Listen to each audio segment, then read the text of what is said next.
People in the diner froze when the slap echoed across the room. Coffee cups trembled on tables. A young woman in an army jacket sat still, her cheek turning red where the man had struck her. For a second, no one moved until a single dad in a worn leather jacket stood up. His name was Jack Carter. He didn't even think, he just moved. "Hey," Jack's voice cut through the silence like steel, calm but dangerous. "That's enough." The man who'd slapped her, a loudmouthed trucker, snorted. "She started it. These soldiers think they're better than the rest of us." Jack stepped closer, his tone low but steady.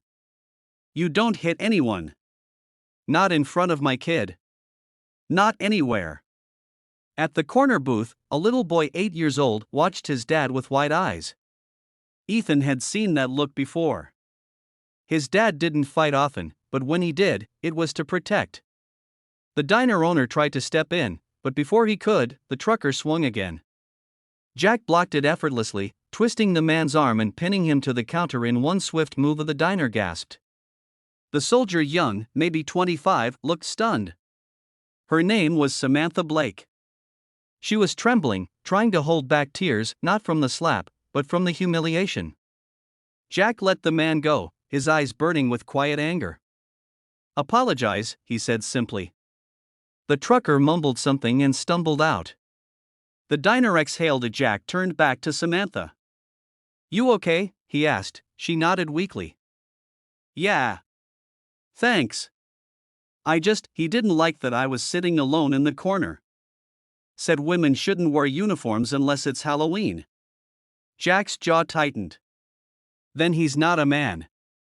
Just noise." Ethan slipped out of the booth, clutching his small model airplane. "My dad's a hero too," he said softly, smiling at her. "He used to fly real planes." Samantha managed a small laugh. "That I owe both of you lunch," she said. Jack shook his head. "You don't owe us anything." But that lunch turned into an unexpected conversation. For hours, they talked.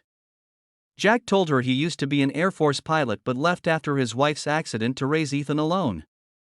Samantha shared how she joined the army after losing her brother in combat, how she wanted to make him proud. Neither of them knew how much they needed someone to simply listen. When they finally left the diner, Samantha gave Ethan a salute, and Jack just smiled, thinking he'd probably never see her again.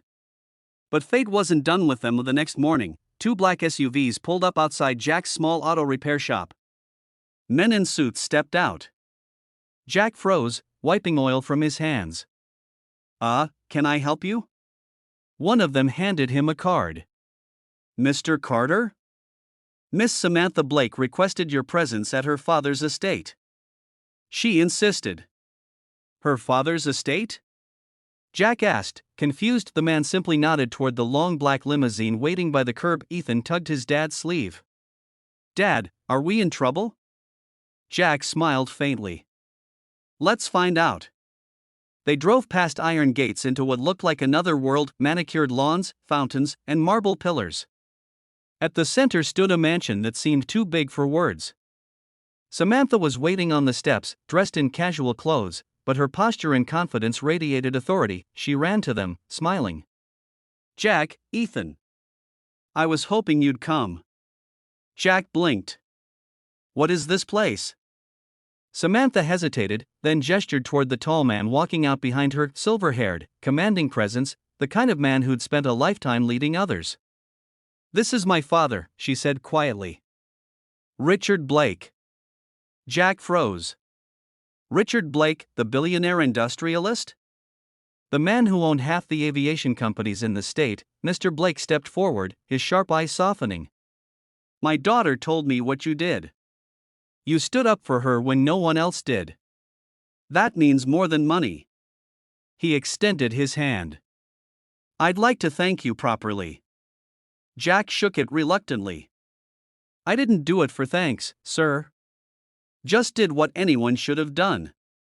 Richard Blake smiled faintly. "That's exactly why I want to offer you something.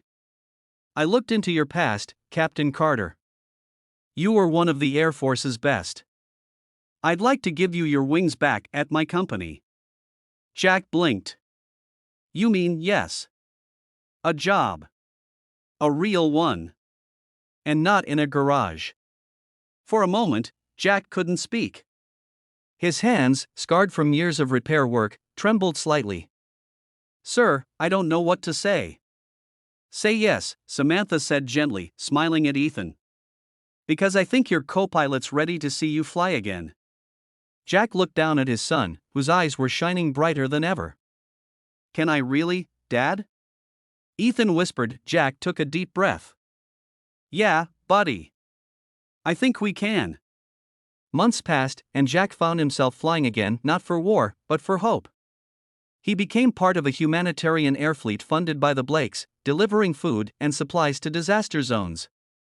Samantha often joined the missions, and slowly, what began as gratitude turned into friendship and something deeper, but Jack hesitated. He was just a single dad with a small home and an old car. She was the daughter of a billionaire. 2 worlds apart. Then one evening, after a long mission flight, Samantha approached him on the airstrip.